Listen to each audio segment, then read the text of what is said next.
Hello everyone and welcome back to Heart of Dixie International Airport, and today I've got another model review for y'all. It's about that time I had something new come into the airport, and as you know how I roll on this channel, we don't unbox, we get straight on into it.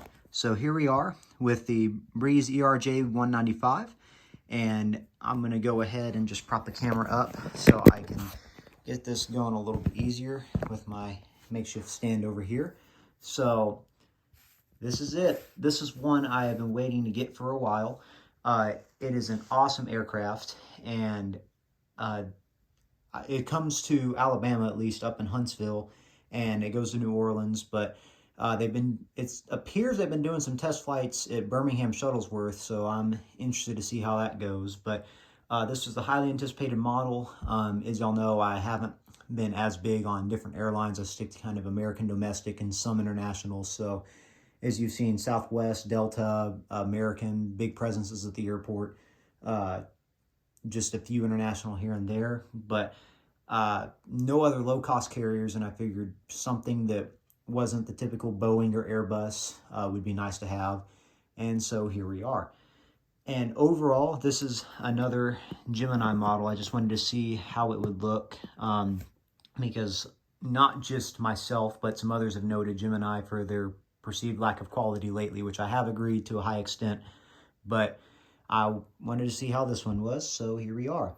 Overall, I think 9 out of 10. I mean, this model is beautiful, at least with the color scheme, and just, it was really well put together so far. My only real issues, and I'm just going to make it quick because I have more things that I like about this than not. Only real issue is here with the landing gear. The shaft is tilted back quite a bit, which you don't see that on the real ERJ-195s, which that's just picky. Not a big deal. I mean, it sits right for the height. I mean, it's not that big of a deal. And then specifically on these models, the landing gear is a little bit clunky. Like, it doesn't roll as seamless like as NG. Like, it'll catch a little bit, and it makes me afraid I'm going to shear the axle or shear the gear, but or the gear strut. But other than that, I mean, really, it is, that's just nitpicky. The level of quality or detail is still great. Let me get this focused here, if it will. Nope, no focus, okay.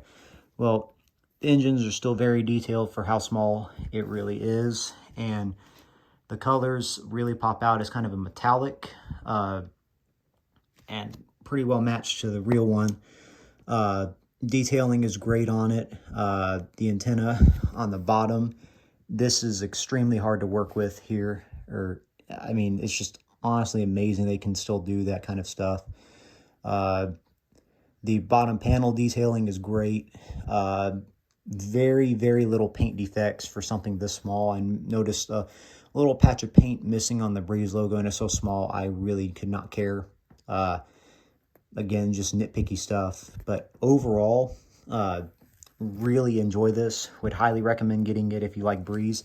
I know they have an A220 available, so for reference, I have a Delta A220.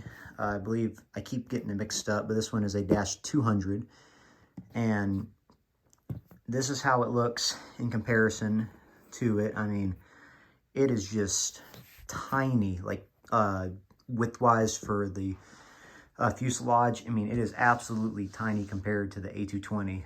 The A220 is a little more comparable to a 737 or an A320 in terms of fuselage, like just size, but obviously has smaller wings and just kind of the overall look of like a Bombardier aircraft would, which makes sense. It's kind of the forgotten child of Bombardier that got taken by Airbus, but overall, and I wish this camera would focus a little, there we go. This is just kind of a reference of the size you'll see if you do order this aircraft. So it is small, it is a little delicate. Like on the front landing gear here, the wheels aren't rolling like it does on the A220, which this one's also a Gemini model. So that's the only thing, is you have to be careful with the front gear strut because it is small and it's fused together, so you just got to be careful with it. But I really cannot complain. I feel like I say that every video, but it's just still amazing to me how they can make these things with such detail. And even for reference, this is one from about 10 years ago, I think now. This model, the 717 in the back, this is what it looks like next to one of these.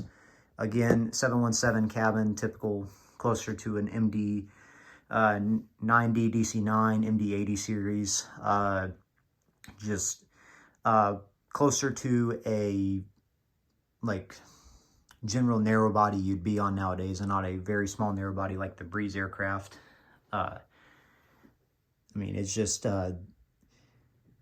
interesting, the size difference on this thing. But other than that, it's a model I would very highly recommend. If you want to go for the A220, I might look into getting that one, but overall, I enjoy the ERJ, and I think it's a great model. It'll make a great addition in my next videos, and so I will add this to the subscriber route options. So if you have Breeze, we can definitely make that happen. And so hopefully I'll have another model review or two coming out this summer, ones that y'all will enjoy. But hopefully y'all enjoyed this one, and hopefully you like it, subscribe, and kind of follow me along with this journey on the channel.